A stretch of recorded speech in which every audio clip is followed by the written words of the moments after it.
Itu gue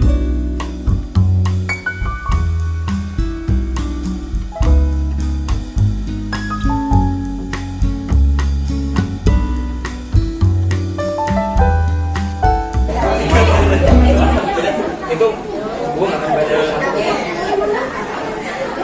Oke, untuk materi terakhir ya. Jadi kebetulan saya yang akan memberi materinya. Di sini kalau tadi 2 kali materi kan terkait masalah bisnis ya, bagaimana baik dari media online ataupun media elektronik lainnya. Nah, kalau dari sini kita lihat dari sisi aktual pekerjaan di lapangannya, di prosesnya. Jadi untuk sesi ketiga itu sosialisasi mengenai mengurangi kelelahan atau fatigue ya kalau bahasa Solonya ceritanya, sama PAK. PK ini penyakit akibat kerja. Mungkin di sini ada yang kerja di mungkin pabrik atau gimana? Ada ya? Bapak juga Pak ya? Shift juga ya? Ada shift-shiftan atau? Ya, shift-shiftan.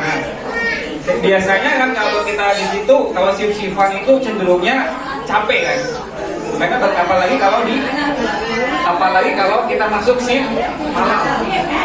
Ya, karena mau nggak mau namanya kita kerja kerja di malam hari walaupun sebentar, dan kita mengorbankan masa waktu tidur malam kita itu akan berdampak sama kesehatan kalau kita nggak menjaga dari sisi lainnya. Oke Mas. Ada bantuan? Ada. Ini latar belakang masalahnya. Jadi semakin banyaknya target dari perusahaan atau pabrik, biasanya target penjualan segala macam, otomatis itu akan berbanding lurus juga dengan pekerjaan kita ya. Porsir kita sebagai pekerja, baik yang mungkin di perusahaan, pabrik ataupun industri rumah tangga, biasanya itu akan semakin tambah fokus, tambah sibuk gitu. Makanya dampaknya adalah yang menjadi korban adalah fisik kita. Dan fisik kita itu ditambah lagi dengan jika ada di sini kan ada faktor penurunan kebugaran ditambah dengan kondisi lingkungan yang tidak standar. Jadi tidak semua perusahaan itu aware ataupun peduli sama namanya itu lingkungan kerja yang aman. Kadang ya mohon maaf, kadang penerangannya kurang. Jadi kita kalau lagi mau proses barang itu kadang mata sampai gitu karena cahayanya kurang gitu. Terus mungkin terlalu panas kayak di sini bapak ini ya, panas gitu. Bagi jam kerja kita biasanya di 8 jam gitu. Jadi itu akhirnya lambat laun akumulasi akan jadi ada hal ya, jadi di badan kita tuh ada yang penurunan. Yang contoh yang tadi pencahayaan kurang, jadi akhirnya sama kayak saya, kacamatanya tebel gitu. Itu dari juga dampak dari karena cahaya atau lelah mata gitu. Nah di sini makanya kita pengen ngebahas masalah itu. Mas.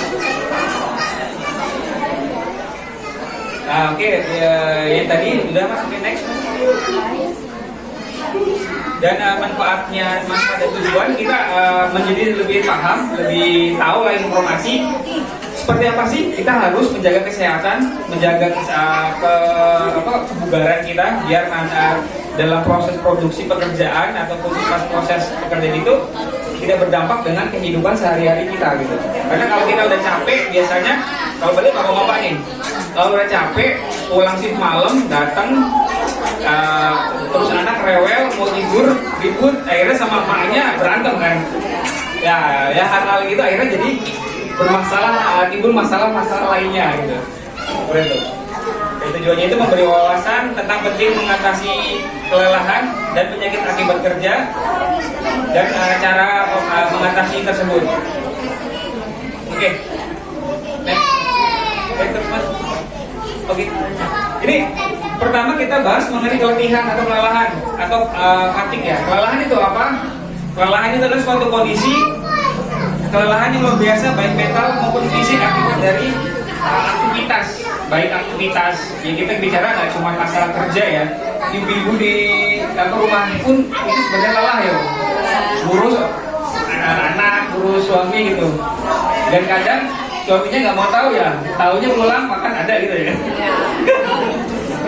Nggak usah mewakili. Betul soalnya. Nah, pada dasarnya semuanya tuh punya porsi capek yang sama gitu.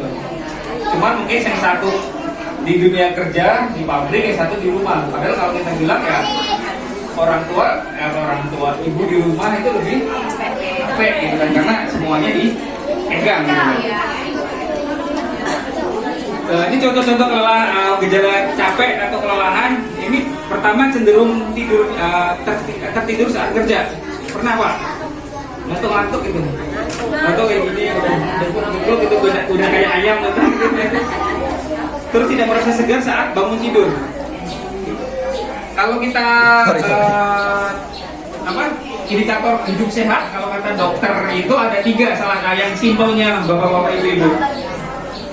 Yang pertama salah satunya bangun tidur itu nggak ngerasain apa-apa, seger aja, nggak ngerasa capek, puyeng, pegel-pegel.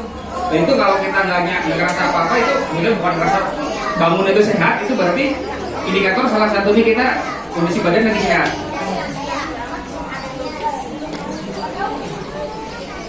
Terus indikator ketiga salah satunya BAB lancar Bu. Dalam ada lancar ya minimal 2 atau 3 kali sehari. Itu udah indikator ya orang sehat. Yang ketiga itu kita punya hobi atau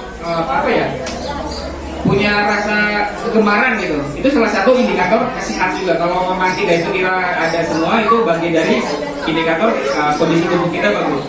Terus di sini lebih sering tidur ayam ya tadi kurang lebih yang pertama, karena capek terus menerus sampai ada kehilangan minat, semangat dan motivasi. Jadi kalau udah capek banget biasanya kita udah nggak responsif ya, jadi nggak mau ngapa segala macam, udah loyo aja. Oke, ini ini ya tes aja nih bapak-bapak, ibu-ibu. Ini nanti ada tulisan dan ada warna. Nanti di sini bapak-bapak, ibu-ibu coba sebutkan warna ya, bukan tulisannya ya. Saya mau ngetes nih. Masih fokus atau enggak? Di sini ada, kita nyebutnya warna ya. Ingat, warna bukan tulisan.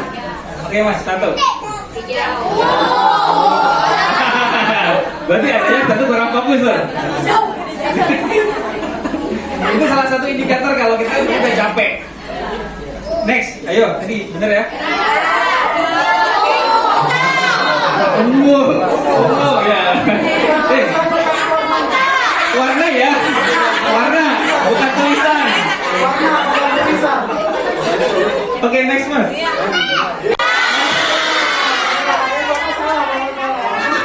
Ada yang salah juga, masih tetap. Ini udah 3 kali loh, masih ada yang salah. Warna, ayo, satu lagi.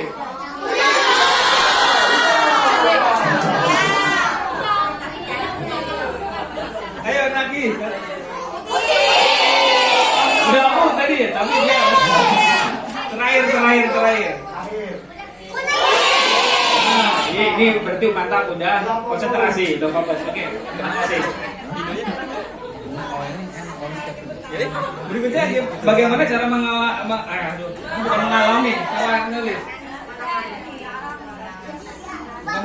ya? Mengapa mengalami keletihan? Jadi di sini caranya yang pertama, kenapa kita mengalami keletihan? Pertama, cara menangani stres kita tuh yang salah. Jadi kadang tadi bapak sama ibu ya, tadi yang di rumah diurus dapur sama yang ngebully dapur, ibaratnya itu nggak sinkron Bu, bapak gitu. Jadi akhirnya timbul permasalahan-permasalahan di rumah tangga, akhirnya bikin stres. Nah, kita nggak bisa menangani itu pun akhirnya jadi capek. Kalau udah capek pikiran biasanya lari ke badan. Ya.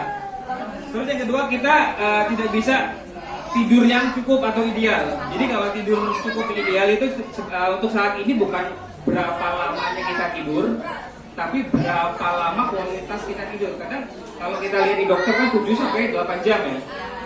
Sebenarnya itu nggak menjadi patokan. Kita 3 atau 4 jam aja kalau kualitas kita bagus, nggak ada yang ganggu, suhu, tidurnya adem, segala macam, kualitas itu udah segar sebenarnya. Terus berikutnya konsumsi makanan dan minuman. Ini yang ya jadi hal juga yang jadi PR kita semuanya. Kadang kita makan atau minum minuman itu yang kebanyakan kalori yang akhirnya bisa kita lebih cepat ngantuk. Biasanya kalau kayak apa orang terlalu banyak ini kalori, biasanya kan cenderungnya dia akan lemes dan malas ngapa-ngapain.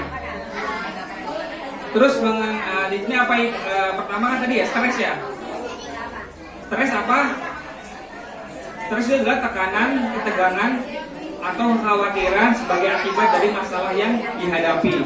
Itu istilah stres ya, definisi stres.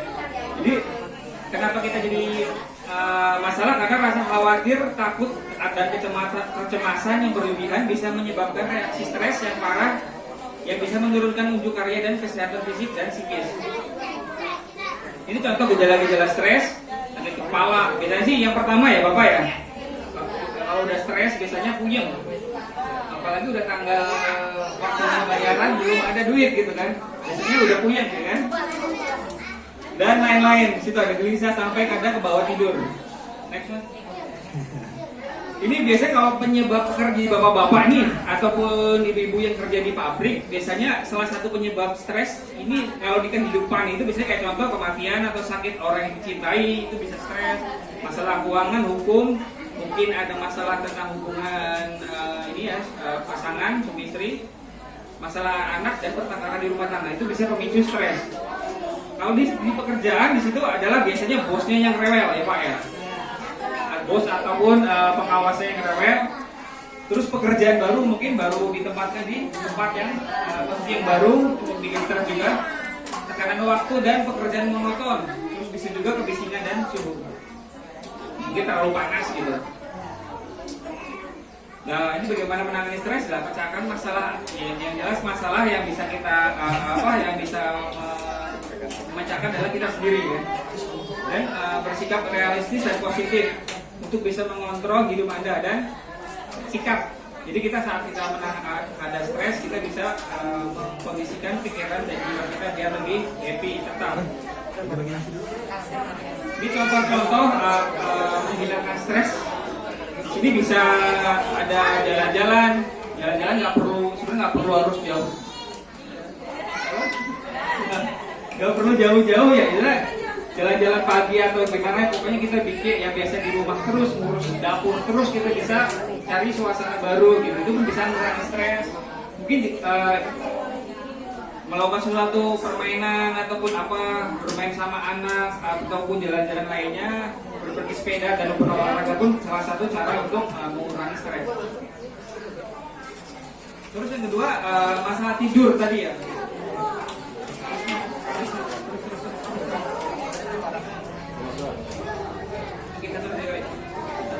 Oke, ini salah satu buat mengurangi stres itu masalah tidur.